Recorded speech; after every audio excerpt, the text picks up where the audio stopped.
Hello everyone, welcome to my channel. তো আমি আজকে তোমাদের সাথে শেয়ার করব মিক্সড ভেজিটেবল ভুনা খিচুড়ি।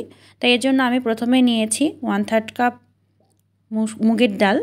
আমি মুগের ডালটা নিয়ে খুব ভালোভাবে একটু ভেজে নিচ্ছি। তো আমার ভাজা হয়ে গিয়েছে, আমি এটাকে নামিয়ে নিচ্ছি। এরপরে আমি নিয়ে নেব 1 কাপ মতো বাসমতি রাইস। তো আমি বাসমতি রাইস নিয়ে নিচ্ছি। বাসমতি রাইস এবং মুগের ডালটা একসাথে করে আমি একটু কিছুক্ষণ 10 মিনিটের জন্য জলে ভিজিয়ে রাখবো। তো জলটা ঝরিয়ে নিয়েছি। তো আমি এখানে সবজি ইউজ করছি carrot, beans, potato and cauliflower.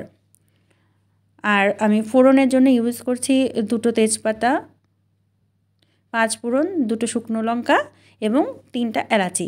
তো আমি প্রথমে কড়াইতে তেল দিয়ে নেব। তো তেল দিয়ে আগে আমি সবজিগুলো সব ভেজে নেব।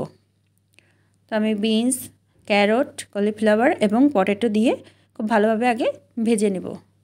তো আমি ভাজার জন্য একটু লবণ আর একটু হলুদ দিচ্ছি, দিয়ে সবজিগুলোকে একটু ভেজে নেব। খুব ভালোভাবে নাড়াচাড়া করে মিক্স করে ভেজে নেব।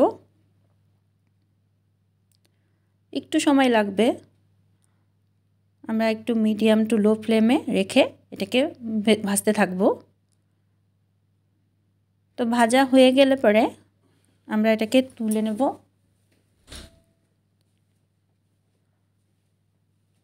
তো সবজিগুলো আমার ভাজা হয়ে গিয়েছে, আমি এখন এগুলোকে তুলে নিচ্ছি।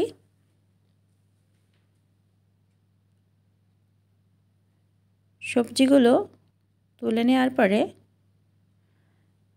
ওই একই তেলে আমি একটু পেঁয়াজ বেরেস্তা করে নেব। তার জন্য পেঁয়াজ দিয়ে দিয়েছি। পেঁয়াজটা একটু নাড়াচাড়া করে একটু লাল করে ভেজে নেব। এটা আমি বেরেস্তা করব এটার জন্য। তো এটার জন্য আমি অনবরত নাড়তেই থাকবো পেঁয়াজগুলো, নাহলে পুড়ে যাবে। অলরেডি আমার বেরেস্তা হয়ে গিয়েছে, আমি এটাকে তুলে নিলাম। এখন আমি একটা প্যানে আমি এখানে বাটার ঘি ইউজ করেছি। তোমরা চাইলে সাদা তেলেও করতে পারো, চাইলে বাটার বা ঘি যেটাই হোক দিয়ে করতে পারো। আমি বাটার ঘি ইউজ করেছি।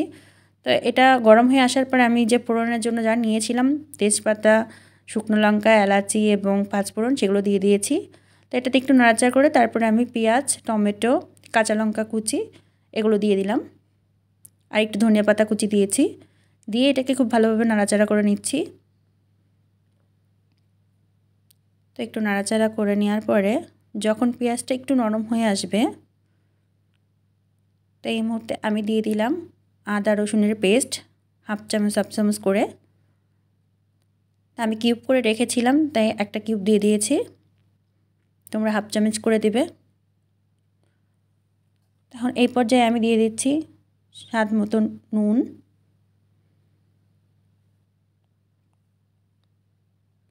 তারপরে দিচ্ছি একটু হলুদ, দিচ্ছি ধনিয়ার গুঁড়া, মরিচের গুঁড়া আর একটু জিরের গুঁড়া, আর একটু দিচ্ছি বিরিয়ানি মশলা।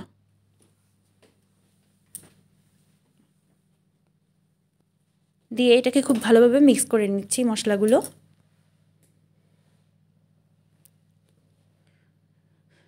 মশলাগুলো ভালো করে মিক্স করে নেওয়ার পরে তারপরে আমি যে সবজিগুলো ভেজে রেখেছিলাম আগে থেকে সেগুলোকে দিয়ে দিচ্ছি।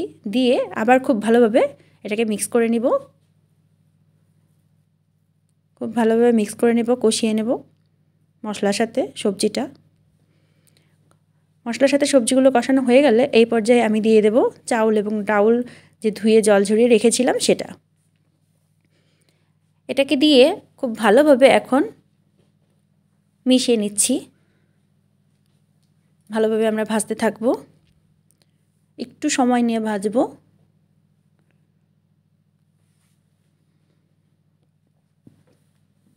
তো ভাজা হয়ে গেলে এই পর্যায়ে আমি গরম জল দিয়ে দেব। পরিমাণ মতো গরম জল দিয়ে দিয়েছি, যেহেতু ভুনা খিচুড়ি হবে বেশি জল আমি ইউজ করিনি। যখন এরকম জলটা দিয়ে এরকম ফুটে উঠেছে তখন আমি এই পর্যায়ে ঢাকনা দিয়ে দেব মিনিট 5-এর জন্য। ঢাকনাটা 5 মিনিট পরে খুলে এভাবে করে নাড়াচাড়া করে দেখে নেব কী অবস্থা হয়েছে। এভাবে করে দেখে নেওয়ার পরে আমি আবারও ঢাকনাটা দিয়ে দেব। এবার আমি ঢাকনাটা দিয়ে দেব 10 মিনিটের জন্য এবং আমি আঁচটা কমিয়ে দেব, লো ফ্লেমে করে দেব। লো ফ্লেমে দেওয়ার পরে যখন 10 মিনিট হয়ে যাবে তখন আমি ঢাকনাটা খুলে এভাবে পেঁয়াজ বেরেস্তা এবং একটু ধনিয়া পাতা কুচি উপর দিয়ে দেব, দিয়ে আবার একটু ঢাকা দিয়ে দেব মিনিট 5-এর জন্য, একদম লো আছে। তো 5 মিনিট পরে ঢাকাটা খুলে আমি দেখে নেব যে আমার চাউলগুলো সব সিদ্ধ হয়েছে কিনা। তা আমার খিচুড়ি রেডি হয়ে গিয়েছে, তা আমি এখন নামিয়ে নিব। এই তো তৈরি হয়ে গেল আমার মিক্সড ভেজিটেবল ভুনা খিচুড়ি। আমার ভিডিওটি যদি ভালো লেগে থাকে তাহলে অবশ্যই আমার চ্যানেলটি সাবস্ক্রাইব করবে আর লাইক কমেন্ট শেয়ার অবশ্যই করবে, আর পাশে থাকা বেল আইকনটা অবশ্যই প্রেস করে দেবে। তা আজকে এখানেই আসছি, টাটা।